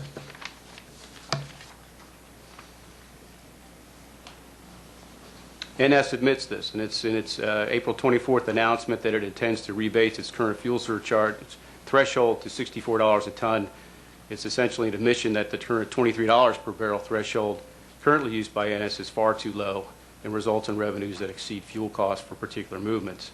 Unfortunately, this change has no immediate impact on AES because it only applies to rates issued after July 1, 2006, when it's implemented. Do these surcharges as applied to AES actually over-recover the fuel costs for these movements? AES has performed an analysis for some of its plants, and the answer is clearly yes. AES strongly suspects that a similar analysis for all of its coal-fired plants will produce the same results. However, AES cannot present this information to the board in a public forum due to confidentiality restrictions. It's willing to do so if ordered by the board, and if that's consistent with the confidentiality provisions in its contracts. But all the data the board needs to conduct a similar analysis and draw its own conclusions is in the hands of the individual railroads. The board should adopt procedures for obtaining such data in the most transparent manner possible. In conclusion, the board needs to be proactive on this issue. AES believes it is no coincidence that the announcement of this hearing was followed shortly thereafter by NS's announced revisions to its tariff fuel surcharge. Hopefully, continued action and oversight by the board will result in further changes in other railroad surcharges. Just real quickly, just to summarize, AES's suggested recommendations clarify that the surcharges may be used for the purpose of recovering actual cost of fuel expended and refunding or crediting to the shipper decreases in fuel costs. Take appropriate action to correct the current publicly published railroad fuel surcharges, which could be the creation of standards for them to follow, and require each railroad to submit detailed data reflecting its actual cost of fuel and the revenues associated with fuel cost recovery for each movement for which the fuel surcharge is assessed. Thank you. Thank you, sir. Next witness. Good morning, Chairman Buttry, Vice Chairman Mulvey. My name is George Telfer. I work for Daimler Chrysler, but this morning I'm representing the Alliance of Automobile Manufacturers, which is an association of 9 finished vehicle manufacturers that have collaborated on this testimony and appointed me as their spokesman. The importance of our industry to the economy can be seen in the fact that 1 out of every 10 jobs in the U.S. is dependent on the automotive industry. On the other hand, the automotive industry is highly dependent on rail transportation. We often hear things about captive shippers and so forth, and in our industry we consider ourselves to be captive to this mode of transportation, even though we may not be geographically captive to particular railroads in certain instances.